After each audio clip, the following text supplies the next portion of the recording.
Sir अपना परिचय देते हुए हमारे दर्शकों को बताइएगा कि आज का जो इतना विशाल कार्यक्रम आयोजित किया जा रहा है वो किस उपलक्ष्य में किया जा रहा है। सभी सम्मानित साथियों को जय भीम, नमो बुद्धाय, नमस्कार, आदाब, शुक्रिया सभी का। मैं सुदेश कुमार मेरा मूल नाम है, लेकिन बहुत सारे साथी मुझे सुदेश तनवर के नाम से जानते हैं। मैं इसी गांव में पैदा हुआ, यानी कि रजोकरी मेरा गांव है। मेरा मूल जन्म तो 2 अप्रैल 1963 है, लेकिन ऑफिशियल जो जन्मदिन है वो मेरा 12 जुलाई 1962 है। मैं शुरुआत से ही बहुत सारे संघर्षों में पनपा, जन्म लिया मैंने, और मेरे कुछ साथी थे जिन्होंने मुझे यहाँ तक पहुँचाने में मेरी मदद की। मैं पहली से लेकर 12वीं क्लास तक पड़ोस में ही स्कूल है, जब आप एंट्री किए होंगे तो स्कूल है, उस स्कूल में मैं पढ़ा। और उसके बाद जब मैंने कॉलेज में एडमिशन लिया तो मुझे पता नहीं था मेरा एडमिशन कहाँ हुआ है, लेकिन मेरे एक साथी थे, आज इस दुनिया में नहीं है। उन्होंने कहा कि हमें नौकरी की ज़रूरत है, और अगर आप नौकरी कर सकते हैं, अगर आप नौकरी जल्दी चाहते हैं तो आप स्टेनोग्राफी कर लीजिए। मेरे नंबर बहुत अच्छे आए थे, तो मैंने एडमिशन का ख्वाब छोड़ दिया और मैं टाइपिंग शुरू करता था। टाइपिंग में जानता था, बहुत अच्छी टाइपिंग मेरी थी, तो मैंने स्टेनोग्राफी से शुरुआत की। और मैं एसएससी से पहले ही उसमें मेरा चयन हुआ। 28 जून 1982, जो अब दिल्ली सरकार है, पहले दिल्ली एडमिनिस्ट्रेशन हुआ करता था, वहाँ मेरी ज्वाइनिंग हुई। और मेरी ज्वाइनिंग जो है उस ज़माने के सेल्स टैक्स में हुई। वहाँ मुझे कुछ माहौल अच्छा नहीं लगा। कुछ साथी थे जो उस तरह की जो चीज़ें मुझे पसंद नहीं थी, आज भी पसंद नहीं है। वहाँ हमेशा पैसे की बात होती थी, और सुबह से शाम तक वहाँ काम नहीं, पैसे का काम होता था, और शाम को वहाँ काम होता था, जो मुझे पसंद नहीं था। मेरे कई अफसरों से भी अनबन रही इस मामले को लेकर। फिर मैंने यूपीएससी का एग्ज़ाम दिया और मैं पीए बना। पीए होने के बाद फिर मैंने फिर एक एग्ज़ाम दिया, फिर मैं पीएस बना, और मैं इस गांव का लगभग मुझे लगता है कि शायद सबसे पहला अधिकारी हूँ जो जिसकी स्टैंप लगती थी। उससे पहले 2 ऑफिसर हुआ करते थे, जब उनके पास हम लोग जाते थे। तो आज वो उसमें 1-2 लोग तो इस दुनिया में नहीं है, लेकिन मैं उनका भी बड़ा शुक्रगुजार हूँ कि उन्होंने हमारी उस ज़माने में बहुत मदद की। जब मैं पीएस बना, पीएस बनने के बाद 28 साल मैं अधिकारी रहा, और मेरे गांव के लोगों से मुझे बहुत मोहब्बत मिली, बहुत प्यार मिला। उसके बाद मैं केंद्र सरकार में आया। केंद्र सरकार में WCD में मेरा पोस्टिंग हुई, महिला बाल विकास विभाग। उसके बाद उससे पहले मैं ministry of irrigation and power में था। उसके बाद मैं होम मिनिस्ट्री का जो कैबिनेट सेक्रेटरीट है, जिसमें PM हाउस है, वो भी उसी में आते थे। मैं वहाँ लगभग 4.5 साल मैंने काम किया, और काम करते करते मैं अपने कैडर में सबसे बड़े मुकाम पर मैं पहुँचा 1 जुलाई 2016 में। ये मेरे कैडर की लास्ट पोस्ट थी, और मैं अपने सभी साथियों का, मैं अपने सभी मातहत जो मेरे साथ काम किया उनका, मैं अपने सभी अधिकारियों का बड़ा शुक्रगुजार हूँ कि मुझे बड़ी प्रेम मोहब्बत मिली।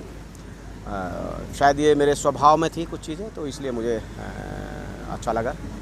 मैं इसी महीने यानी कि जुलाई में रिटायर हुआ, और रिटायर होने के बाद मैं आपके सामने हूँ। आज एक छोटा सा आयोजन है। ये आयोजन मैंने अपने परिवार के लिए, अपने गाँव के लोगों के लिए, आप सभी के लिए, सभी यार दोस्तों के लिए, ये है कि एक यादगार बन जाए और सब लोग नए पुराने मित्र मिलें। आज मुझे पूरी उम्मीद है कि आपको वो लोग भी मिलेंगे जो मेरे बचपन के साथी थे।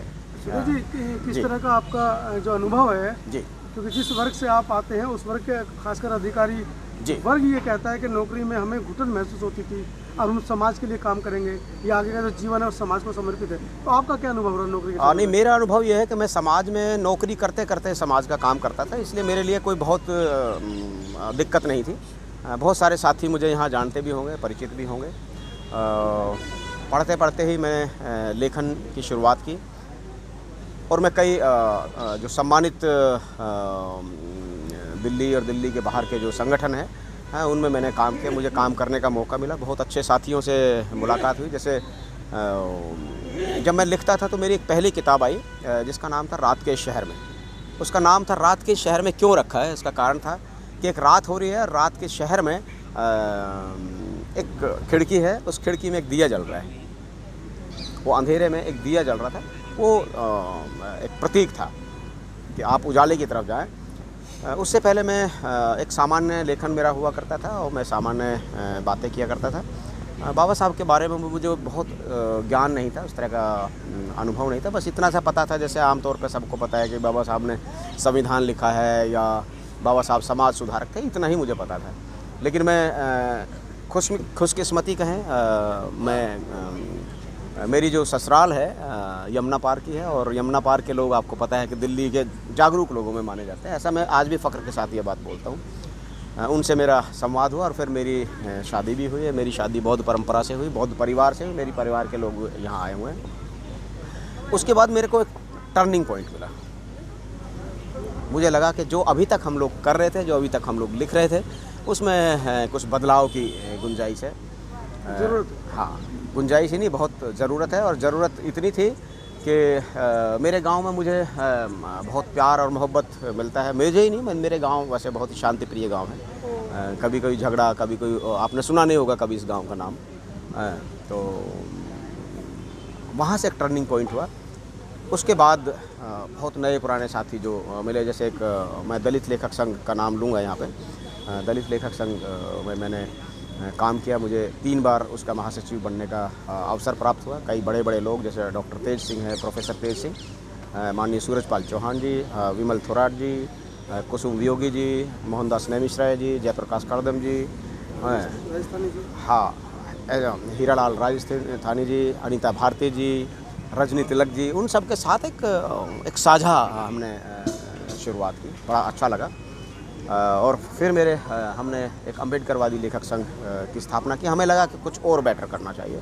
उसमें मेरे कुछ और नए युवा साथी आए, जिसमें अजय नावरिया थे।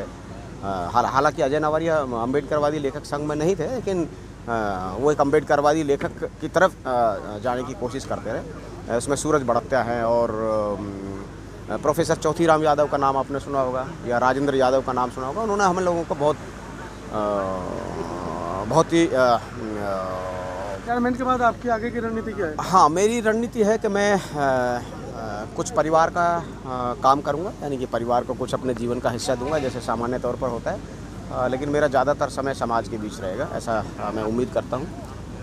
और समाज में बहुत ज़रूरत है हम जैसे पढ़े लिखे लोगों की, और ख़ासकर जो शिक्षित है, मैं उनकी बात करूँगा। बहुत तरह के लोग पढ़ लिख तो गए हैं, लेकिन शिक्षित नहीं हुए हैं। जैसे कि मान्यवर भी कहते हैं, बाबा साहब अम्बेडकर भी कहते रहे कि हम शिक्षित तो बने, लेकिन हम जागरूक नहीं बने। शिक्षित का मतलब है, जब तक आप जागरूक नहीं होंगे तब तक आप शिक्षित होने का आपका कोई मतलब नहीं है, ऐसा हम लोग मानते हैं।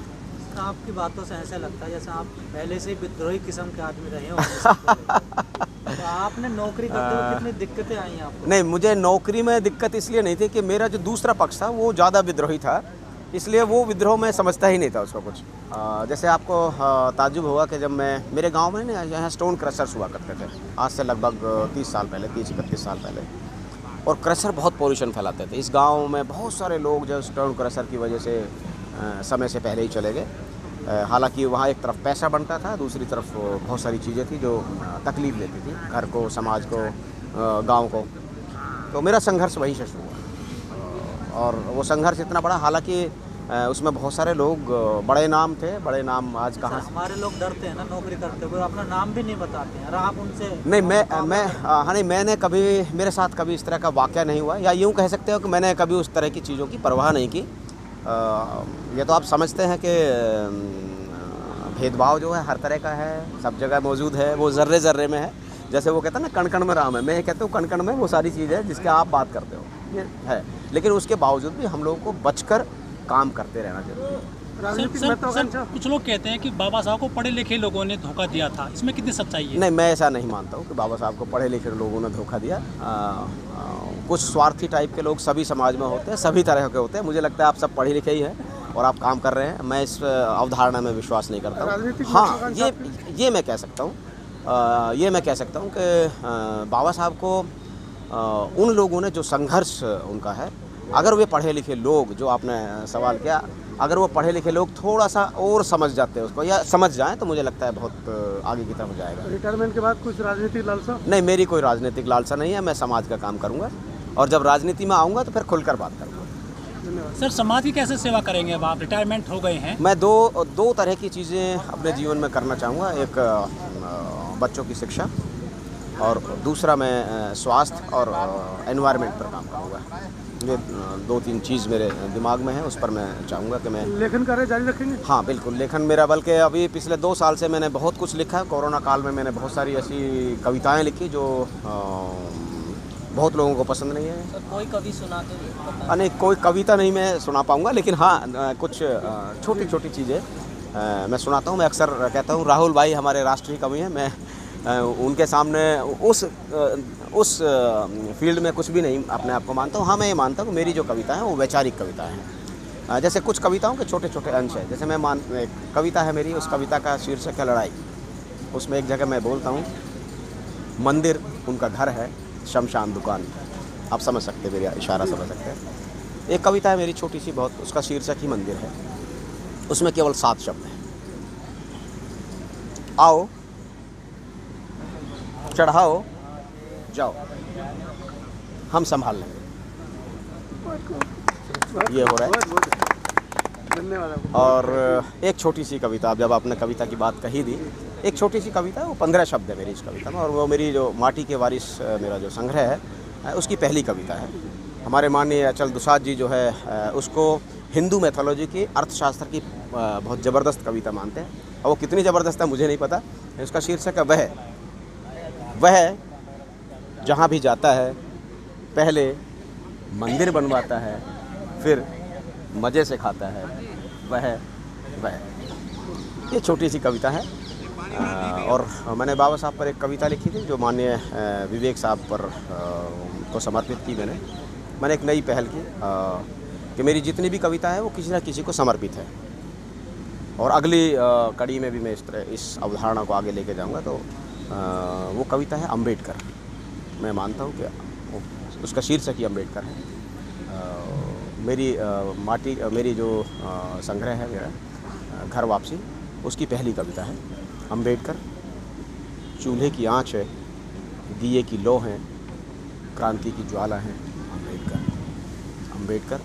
ममता का मरहम है, करुणा का सागर है, राष्ट्रीयता का मर्म है अम्बेडकर। ये छोटी सी कविता है, छोटी छोटी कविताएं हैं। मुझे लगता है ये कुछ विद्रोही टाइप की कविताएं भी है। जैसे एक कविता है, आप सब समझते हैं, आप प्रेस के आदमी हैं, मतलब सोशल मीडिया के आदमी हैं।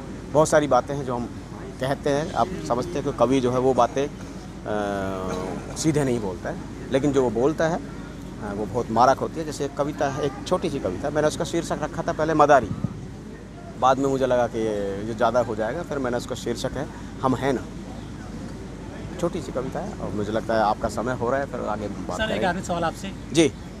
जो सरकार चल रही है सर देश में, वो निजीकरण करती जा रही है, दलितों को आरक्षण लगभग नहीं मिलेगा, ख़त्म सा होता जा रहा है। ऐसे में दलित कैसे आगे आ पाएंगे, या फिर आरक्षण के बिना फिर आगे बढ़ पाएंगे, मुख्य धारा में जुड़ पाएंगे दलित? मैं इसका जवाब इस कविता के बाद दूँ। उसका शीर्षक है हम हैं ना। उसका शीर्षक है हम हैं ना। लूटो, खसूटो, बटोरो। लूटो, खसूटो, बटोरो, सरका दो। डुगडुगी बजाते, उंगलियां नचाते, हाथ हिलाते, हम हैं ना, हम हैं ना। तो आप सब बहुत जागरूक लोग हैं। मैं ऐसा मानता हूँ कि इस देश में जो मीडिया है वो 2 तरह का मीडिया है। एक वो है जिसे हम पारंपरिक मीडिया बोलते हैं, और एक वो है जिसने इस देश में लोकतंत्र को जिंदा रखा है। अगर वो मीडिया नहीं होता तो मुझे लगता है अब तक बहुत सारी चीज़ें बहुत बदरूप हो चुकी होती।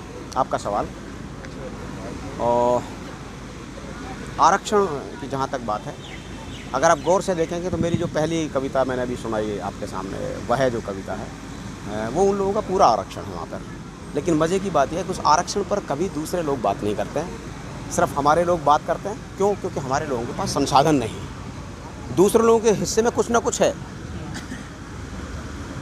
हालांकि आरक्षण से हम लोग जो आज यहाँ पहुँचे हैं वो हम लोग आरक्षण से ही पहुँचे, इसमें कोई 2 राय नहीं। लेकिन आरक्षण मैं ऐसा मानता हूँ कि वो अल्टीमेट नहीं है। हमें बहुत सारी चीज़ों को स्वयं बदलना पड़ेगा। और जहाँ तक वर्तमान व्यवस्था की बात है, ये बहुत ही घातक प्रक्रिया है जो चल रहा है और इसके बहुत ही भयानक दुष्परिणाम होंगे कि जिस आरक्षण से एक वो समाज जो बहुत ही दलित था, पददलित था, प्रताड़ित था, शोषित था, उसने जीना सीखा। ऐसा मैं मानता हूँ। अगर आरक्षण नहीं होता तो हम लोग सब यहाँ पे मौजूद नहीं होते। उसने जीना सीखा, लेकिन कुछ शातिर ताकतें वो नहीं चाहती कि वो समाज जो पारंपरिक विडंबनाओं से बाहर आ रहा है वो बाहर निकले। मैं इशारों में ये बात आपके सामने कहूँगा। बाकी बहुत सारी बातें होंगी, अब आगे समाज में काम करेंगे। और अभी सभी मीडिया बंधुओं का बहुत बहुत शुक्रिया, साधुवाद। आप लोग आए, राहुल भाई के मेरे एक बार फ़ोन करने से आप लोग आए, मुझे अच्छा लगा। और मेरे गांव में, इस रजोकरी गांव में आप आए। ये जो मंदिर का एक कॉम्प्लेक्स है, मेरे गांव का एक पीछे मंदिर है, महादेव मंदिर बोलते थे। महादेव बहुत पुराना जो पुरखों का ये एक तरह से जगह थी। यहाँ पे एक जोड़ है पीछे, उस जोड़ के बाद यहाँ पे मतलब ये मंदिर बना। इस तरह के 2-3 मंदिर हैं मेरे गांव में, लेकिन मैं ऐसा मानता हूँ कि अभी मंदिर से काम चलने वाला नहीं, क्योंकि जो मंदिर के लोग हैं उन्हें हमें आगे बढ़ना पड़ेगा। कभी मौका मिलेगा तो कब बात करेंगे। ठीक है, शुक्रिया आप सबका।